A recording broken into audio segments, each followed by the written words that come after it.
1944. After D-Day, German forces began withdrawing across central France. Motorized convoys moved at night. Railways carried reinforcements. Communication stations linked scattered units. French resistance groups were present in many regions.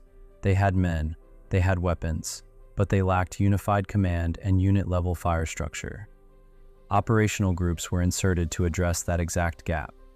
Each team consisted of 6 to 12 men. They parachuted into occupied territory, linked up with the Maquis, the French resistance. They organized them into fighting elements with clear leadership. They distributed firepower, planned ambushes, selected targets with operational value. Their mission was clear: ambush withdrawing convoys, destroy bridges and rail lines, cut communication wires, disrupt German logistics across the region. Their impact was not measured in territory captured. It was measured by how much they slowed and fragmented German forces during the withdrawal.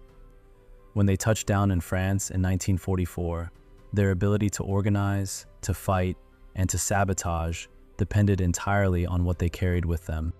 Item 1. Primary weapon. The M1A1 carbine was the primary personal weapon for most members of the team. When this unit was organized, it was not built around a standard rifle platoon. There was no rear fire layer to compensate if the front line stalled. The structure emphasized the ability to maintain fire at the individual level while the formation dispersed and moved continuously. The requirement was clear. Each position had to open fire on its own when contact occurred and continue operating without waiting for reorganization. The carbine met that requirement. Light, suitable for airborne insertion, sufficient firepower at short to medium range, and capable of creating an even baseline of firepower across the entire team. It formed the personal fire foundation of the structure. Item 2. Automatic weapon. The Bren Mark I or Mark II served as the automatic fire point of the team. Usually a single weapon within the formation, supported by an assistant carrying spare magazines to sustain the firing rhythm. The structure did not rely only on evenly distributed personal weapons. It required one position capable of dominating the opening moment of contact.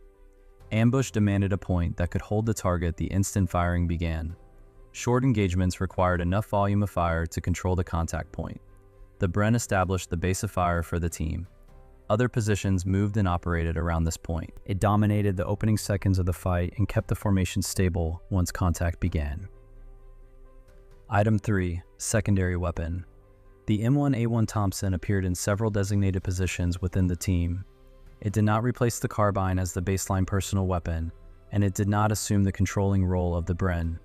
Instead, it existed to control extremely short distances in confined environments: houses, road junctions, areas with limited visibility.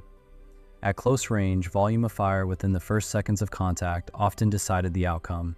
The Thompson delivered that volume of fire. Within the formation, it was usually carried by positions leading the movement or responsible for approaching the target. Its presence allowed the team to transition from open ambush to close contact inside confined spaces without changing the overall structure. Its role was simple: control the first moment of contact at the shortest distance. Item 4. Sidearm. The M1911A1 pistol appeared in several command and specialist positions. It did not open the engagement, and it did not sustain fire. It existed for extremely short distance when the primary weapon could not be used immediately. Its role was to maintain minimum personal fire capability during emergencies. Item 5. Fragmentation grenade. The Mark II fragmentation grenade was carried by most members of the team. It was used to engage targets behind cover, inside confined spaces, or when resistance had to be broken before advancing. During an ambush, grenades created a sudden spike of destructive force at the contact point, forcing the target to lose its ability to respond immediately. Its role was to create local superiority during the first seconds of contact. Item 6. Special grenade. The number 82 gammon grenade appeared in several designated positions, usually linked to sabotage tasks. Unlike the Mark II, the gammon was not only a fragmentation grenade, it was a flexible explosive pouch with adjustable charge weight. It could be configured for light vehicles, structural weak points, or small material targets without deploying a full demolition charge. The Gammon gave the team mobile destructive capability at the squad level, allowing targets to be destroyed immediately at the contact point. Its role was to provide anti-structure and light anti-vehicle capability without transitioning to a full demolition setup. Item 7. Smoke Grenade. Smoke grenades were used to obscure vision when changing position, breaking contact, or marking locations for supporting elements. Smoke allowed the team to control the moment of disengagement without reorganizing the formation. Its role was to create a temporary screen so the team could maintain its movement rhythm. Item 8. Demolition Charge. C2 Explosive served as the central demolition capability of the team. The charge was carried by designated demolition personnel in quantities determined by the expected targets. It was used to cut railway lines, collapse small bridges, destroy supply depots, or disable critical infrastructure. Unlike the Gammon grenade, C2 allowed explosive mass large enough to guarantee total destruction of the target. Within the mission structure, C2 transformed the formation from a mobile fire unit into a force capable of disrupting the enemy's logistics and movement network. Item 9. Demolition Initiation System. This system accompanied C2 explosives in every demolition mission. If C2 was the source of destructive energy, this system controlled how and when that energy was released. The blasting cap initiated the explosion. Primacord transmitted detonation between multiple charges. The safety fuse allowed mechanical activation when electrical detonation was not possible. The time pencil determined the delay between charge placement and detonation. With this system, the team could place charges, withdraw from the area, and allow the explosion to occur according to calculation. It controlled both the method and the timing of the detonation. Item 10. Load-bearing system. This system organized all personal fire equipment into a fixed structure on the body. Ammunition, grenades, first aid supplies, and water remained immediately accessible without relying on the pack carried behind. In dispersed operations, each man had to open fire without stopping to adjust equipment. The load-bearing system ensured that condition. It maintained the fire rhythm and continuous reaction capability of the formation. Item 11. Water. The M1910 canteen was the standard personal water container. Each member carried water on his body throughout the mission. It allowed the team to keep moving and operating without needing to locate water sources immediately. Item 12. Carry mode. Rear-carried equipment and hand-carried loads. Organized items that were not needed immediately. The haversack or musette bag carried rations, additional clothing layers, and sustainment items. The demolition satchel carried explosive charges and sabotage equipment during target approach. This structure separated ready fire equipment from mission sustainment gear, allowing the team to remain combat ready while still carrying the full capability required for sabotage operations. Item 13. Uniform. The M1942 jump uniform was worn during airborne insertion. Its large cargo pockets allowed ammunition, maps, and essential items to be carried directly on the body. This design was optimized for parachute deployment and the initial movement phase. However, the HBT fabric of the M1942 uniform did not provide sufficient warmth in the autumn and winter conditions of Western Europe. After landing and entering extended ground operations, the M1943 field jacket became the primary outer layer, usually worn over wool clothing layers.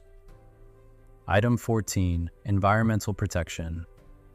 This layer adjusted the team's operating capability to rain and low temperatures in France during 1944. Wool layers were worn under the M1943 jacket to maintain body heat during prolonged operations. The poncho was used when moving or waiting in wet conditions. This structure allowed the team to maintain operational rhythm in cold and damp environments without altering the tactical organization of the unit. Item 15. Headgear. The M2 parachutist helmet served as the protective helmet throughout the mission. It was worn from the airborne insertion phase through ground operations with no helmet transition after landing. If unavailable or damaged, the M1 steel helmet replaced it directly and was used the same way during combat. Item 16. Footwear. Corcoran jump boots were the standard footwear for airborne deployment and the ground operations that followed. The high ankle design and reinforced support stabilized the foot during landing and while moving across uneven terrain. During extended operations, these boots maintain mobility across trails, fields, and low-hill terrain. They kept the team's mobility from being interrupted. Item 17. Camouflage. Camouflage adjusted the visual signature of the team within the rural environment of France. Helmet nets combined with local vegetation broke the round outline of the steel helmet. Charcoal was used to reduce facial reflection under low light conditions. This structure did not change the tactical organization of the unit. It reduced the chance of visual detection at direct observation distance, especially during ambush and night operations. Item 18. Navigation tools. Navigation tools allow the team to move independently in areas without established routes. The lensatic compass served as the primary navigation tool while moving through forest and rural terrain. The silk map provided a durable reference of the operational area and planned escape routes. The button compass served as a backup if primary navigation equipment was lost or separated. This structure ensured the team maintained accurate direction throughout the mission, especially during dispersed movement or after disengaging from contact. Item 19. Edged tools. The M3 knife served as a multi-purpose tool for cutting, opening materials, and closed manual tasks. Wire cutters were used to cut communication lines, fences, or obstacles encountered during sabotage operations. Within the mission structure, these tools provided direct contact capability without requiring firearms or explosive charges. Item 20. Wristwatch. The wristwatch ensured the entire team operated on the same time reference. In sabotage missions, charge placement and detonation timing were calculated in advance and synchronized between involved positions. When time delay fuses were used, every movement and withdrawal from the target depended on the same time standard. The role of the watch was to maintain precise timing throughout the demolition process. Item 21. Medical. M1942 first aid packet and morphine syringe. Each member carried a personal first aid packet attached to the belt. Inside were an individual pressure bandage and sulfanilamide powder for immediate wound treatment. The morphine syringe was used to control pain in cases of severe injury. During independent missions, initial treatment occurred at the contact site before movement could resume. Item 22. Rations. K-ration was the standard ration for short-duration operations, containing 3 separate meals for one day. Each member carried enough rations to sustain energy for multiple days without direct resupply. The D-bar served as an emergency food source, compact and high in calorie density. Item 23. Radio equipment. Radio systems maintained communication between the team and operational headquarters. The Type B Mark II radio handled strategic communication with Special Forces headquarters in London. Intelligence reports, resupply requests, and mission results were transmitted in Morse code, encrypted with a one-time pad before transmission. The radio was dropped with the team in waterproof containers and operated by a dedicated wireless operator from a fixed position within the operational area.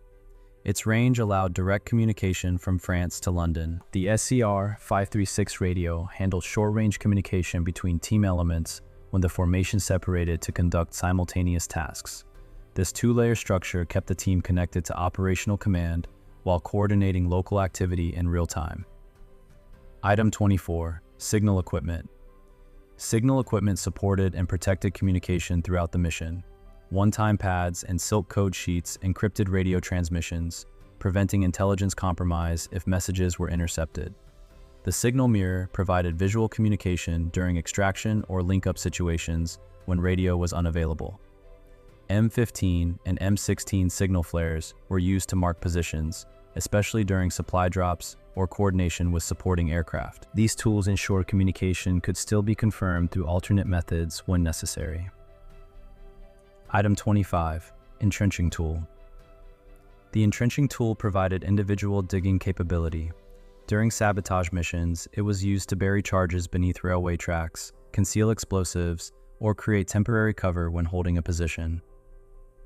Item 26. Water purification. Halazone tablets allowed water to be treated on-site when local sources could not be trusted. Each tablet treated 1 quart of water, disinfecting it before drinking. During extended operations in rural areas, this capability expanded the team's movement range beyond controlled water sources. Its small size and low weight allowed it to be carried throughout the mission. Item 27, OSS E&E Kit. The Escape and Evasion Kit concentrated tools for survival and movement if the team became separated from primary equipment or forced to operate outside the original structure. The button compass and silk map provided minimal navigation capability when larger equipment was lost. Identity papers, ration cards, and local currency allowed movement and access to supplies within civilian areas. The Matchbox camera was used to record targets and infrastructure before sabotage or intelligence reporting. This system extended the team's ability to survive and gather information if the mission did not unfold according to the original plan. This loadout reflects a specific operational model, a small team inserted behind the front line with the full capability to initiate contact, to sustain its own firepower, to destroy infrastructure targets, and to maintain communication with operational command. There was no higher fire layer standing behind them, no direct supply line. All combat capability was carried on the body. This structure allowed a small unit to interfere with the enemy's operating system without holding territory. It was a doctrine of distributed but organized warfare, a formation small enough to infiltrate, yet complete enough to operate on its own.